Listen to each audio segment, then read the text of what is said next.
श्री शिवाय नमस्तुभ्यं मित्रों, जय महाकाल, हर हर महादेव। तो मित्रों, कैसे हैं आप सब? आशा करते हैं आप सब लोग बहुत अच्छे होंगे।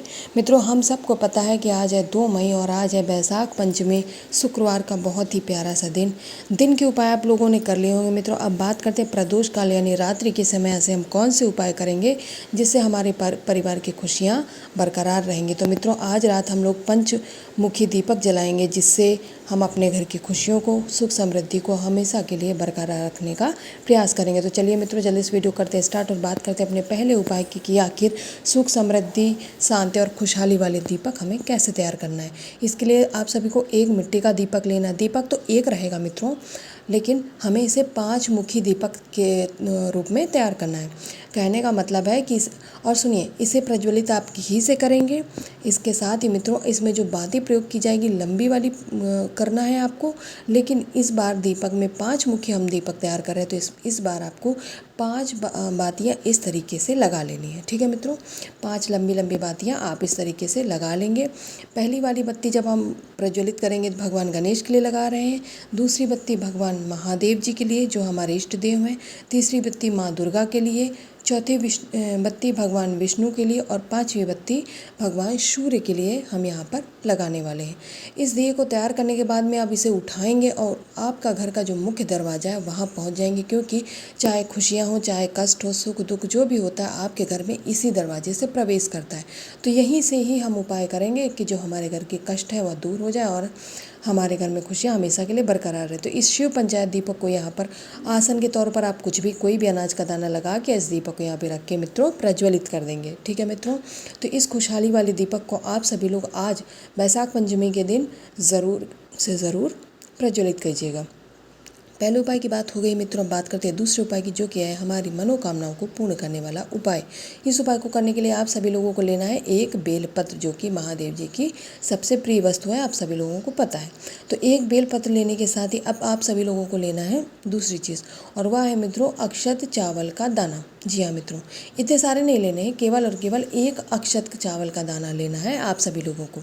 इसके बाद में इस बेलपत्र को आप उठाएंगे, अपने हाथ में रखेंगे। ठीक है, सीधे वाले हाथ पे, और उस बेलपत्र को पहले रखेंगे और बेलपत्र को रखने के बाद में उसके ऊपर वो अक्षत चावल का दाना रखने के बाद में आपको इस बेलपत्र को अपने हाथ में रखे हुए आपके घर में, पूरे घर में घूम जाना है। ठीक है मित्रों, पूरे घर में घूम जाना, कोई भी कमरा, कोई भी रूम बचना नहीं चाहिए, केवल और केवल वॉशरूम को छोड़ करके। जब पूरे घर में आप परिक्रमा कर चुके होंगे, इसके बाद में आपको इस बेलपत्र को साथ ही में और भी एक चीज़ लेने की आवश्यकता है, जो कि आपके पूजन में बहुत महत्वपूर्ण होती है। आप लोग समझ गए होंगे कि आप सभी लोगों को तांबे का एक कलश तैयार करना है अपने घर के शुद्ध जल के साथ। अब इस कलश को उठाएंगे, बेलपत्र को इसमें डालना नहीं है, ना ही अक्षत चावल के दाने को लेना है, उनको आप अलग लिए रहेंगे। और इसके बाद में इन दोनों चीज़ों को लेकर के आप देवादिदेव महादेव भगवान शंकर के शिवलिंग के पास जाएंगे। यहाँ पर जा करके आपको उत्तर दिशा में मुख करके खड़े हो जाना है। अब उस बेलपत्र को, जिस पे आपने अक्षत चावल का दाना रखा था, अपने घर में परिक्रमा की थी, उस बेलपत्र को यहाँ पर आप महादेव जी के शिवलिंग पे समर्पित करेंगे, अपनी मनोकामना, अपनी इच्छा, अपनी विशेष कहते हुए, और नाम लेना है चंपेश्वर महादेव जी का। ठीक है, यानी कि चंपेश्वर महादेव जी के नाम से आप इस बेलपत्र को समर्पित करेंगे मित्रों।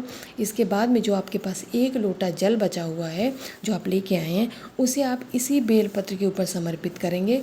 और जब आप जल समर्पित कर रहे होंगे मित्रों, तब आपको नाम लेना है श्री शिवाय नमस्तुभ्यम।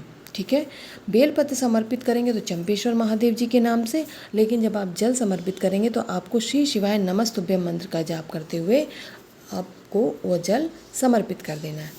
पूरा जल समर्पित करने के बाद में यहाँ पर आपको हाथ जोड़कर विनम्र निवेदन करना है महादेव जी से, और अपनी मनोकामना जो भी है वो भी आपको महादेव जी से कहते हुए उनका आशीर्वाद ले लेना है। ठीक है मित्रों, तो यहाँ पर वीडियो में हम लोगों ने अपने 2 उपायों की बात कर ली, और मैं आशा करती हूँ आप सब लोग समझ गए होंगे। अब हम लोग वीडियो में आगे बात करेंगे आज के करने वाले तीसरे और सबसे अंतिम उपाय की, जो कि इस वैशाख पंचमी के दिन हम लोग करने वाले हैं। मित्रों, हमारा जो तीसरा उपाय है वह है आपके जीवन के कष्टों से मुक्ति दिलाने वाला उपाय। इस उपाय को करने के लिए आप सभी लोगों को लेना है 5 खड़ी काली मिर्च। ठीक है, खड़ी लेना है, खंडित नहीं लेना है। इसके साथ ही मित्रों आप लोगों को लेना है 5 लौंग। लौंग लेते समय आप लोग को ध्यान रखना है कि जो ये लौंग का फूल है वो फूल टूटा हुआ ना हो। लौंग बिल्कुल साबुत होनी चाहिए, ठीक है, क्रैक नहीं होनी चाहिए, यानी कि ये फूल जो है वो होना चाहिए। इसके साथ ही आप सभी लोगों को लेना है 5 कमल गट्टे गिन करके, यानी कि 5 खड़ी लौंग, 5 काली मिर्च खड़ी और 5 कमलगट्टे। इसके साथ ही आपको लेना है तांबे के एक कलश में अपने घर का शुद्ध जल, ठीक है। गंगा जल अनिवार्य नहीं है, लेकिन अगर आपकी इच्छा है तो आप डाल सकते हैं। अब आपको क्या करना है, जो आपने इन तीनों चीज़ें ली हुई हैं, इन तीनों चीज़ों को लेकर जिस व्यक्ति के जीवन में कष्ट है जिसका आप दूर करना चाहते हैं, उसके सिर से आपको 5 से 7 बार उतार लेना, ठीक है।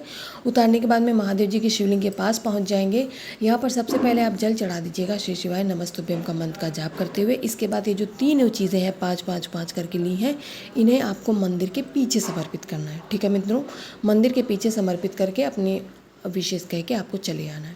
तो यहाँ पर मित्रों वैशाख पंचमी के दिन हम लोगों ने 3 महा उपायों की बात कर ली और मैं आशा करती हूँ आप सभी लोगों को यह उपाय समझ आ गए होंगे।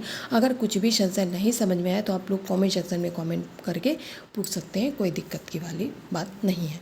तो महादेव जी का आशीर्वाद ऐसा ही आप पर व आपके परिवार पर सदा बना रहे। श्री शिवाय नमस्तुभ्यम।